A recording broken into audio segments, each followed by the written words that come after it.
नावाने क्रांतीसूर्य सावित्रीबाई फुले यांच्या नावाने प्रत्येक जिल्ह्याला वेगवेगळ्या क्षेत्रामध्ये नाविन्यपूर्ण काम करणाऱ्या शेतकरी बांधवांना, शिक्षक बांधवांना त्या ठिकाणी पुरस्कार दिला जातो.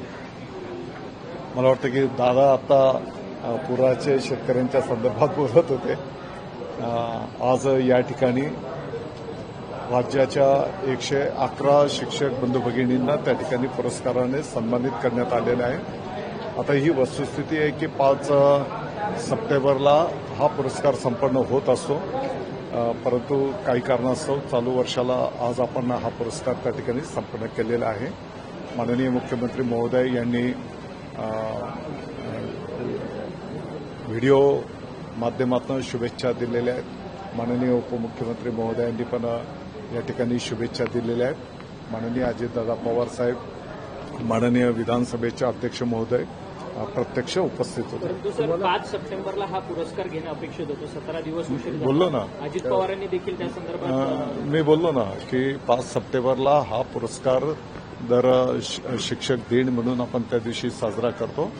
चालू वर्षाला काही कारणास्तव त्या ठिकाणी उशीर झाला आहे. सर, तुम्ही 2 पुरस्कारांची नाविन्य देण्याची भूमिका एक मांडलेली आहे, ती नेमकी काय आहे? प्रत्येक जिल्ह्यामध्ये कला आणि क्रीडा या क्षेत्रामध्ये ज्या पद्धतीने नाविन्यपूर्ण कार्य करणाऱ्या शिक्षकांना आता आपण इकडे पुरस्कार देतो आहोत, त्याच पद्धतीवर कला आणि क्रीडामध्ये कार्य करणाऱ्या शिक्षक बांधवांना आपण पुढच्या वर्षालाही सन्मानित करणार आहोत. सर, दुसरीकडे 2 गोष्टी. सुप्रिया सुळे आर्थिक निकषावर आरक्षणाची भाषा करतात. राज्यामध्ये आरक्षणाचा मुद्दा एवढा गाजला असताना सुप्रिया सुळेंचा हा स्टँड कितपत मान्य आहे? मला वाटतं की आत्ताच माननीय अजितदादा पवार साहेबांनी त्याचं उत्तर दिलेलं आहे.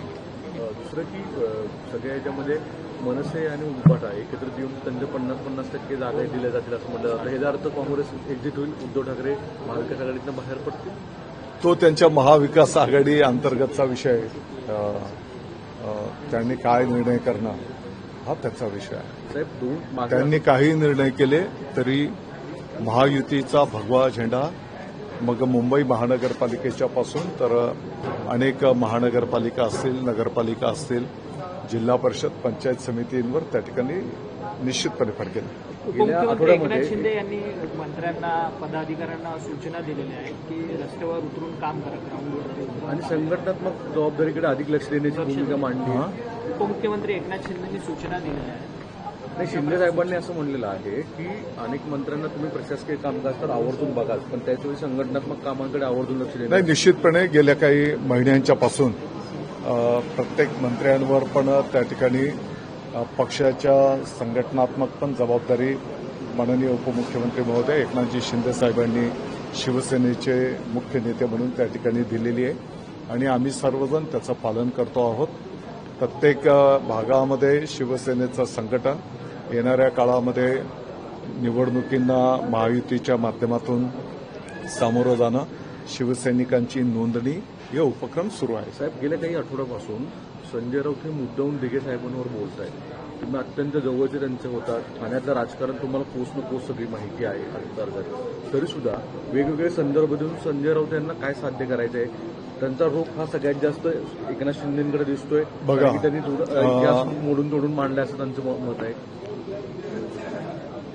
शिवसेना हिंदू हृदय सम्राट, शिवसेना प्रमुख माननीय बाळासाहेब ठाकरे साहेबांच्या नेतृत्वाखाली त्यांच्या माध्यमातून जी स्थापन झाली, शिवसेना प्रमुखांना सर्वात प्रिय शिवसैनिक असायचे. ते शिवसैनिक प्रिय असायचे की जे शिवसेना प्रमुखांच्या आदेशावर स्वतःच्या जीवाची राख रांगोळी करून घ्यायचे. मला वाटतं की शिवसेना आज जी घराघरापर्यंत पोचली ती शिवसेना प्रमुखांच्या नेतृत्वाखाली, त्यांच्या आदेशावर, त्यांच्या मार्गदर्शनाखाली सामान्य शिवसैनिकांनी केलेल्या कामाच्या जीवावर. धर्मवीर आनंदजी दिघे साहेबांना शिवसैनिक एवढ्याकरता मानतो की शिवसेना प्रमुखांचा जोही शब्द निघाला असेल त्यासाठी टोकाची भूमिका जरी घ्यावी लागली तरी ते घेऊन शिवसेना प्रमुखांच्या आदेशाची त्यांनी अंमलबजावणी केलेली आहे. ना की शिवसेना जी वाढली ती अशा शिवसैनिकांच्या कष्टावर अनेक नेते होऊन गेलेले आहेत. अनेक स्वर्गीय नेते पण आहेत शिवसेनेचे. आताही अनेक नेते आहेत. कदाचित काही नेते वेगळ्या पक्षामध्ये आहेत, परंतु त्यांचंही योगदान आहे. अनेक शिवसैनिकांनी स्वतःचं कुटुंब सगळ्या गोष्टी बाजूला ठेवून शिवसेना प्रमुखांच्या आदेशाची अंमलबजावणी केलेली आहे. मला वाटतं की नुसतं एसी कॅबिनमध्ये बसून दररोज 9 वाजता 9:30 वाजता पोपटपंची करून नुसतं कानात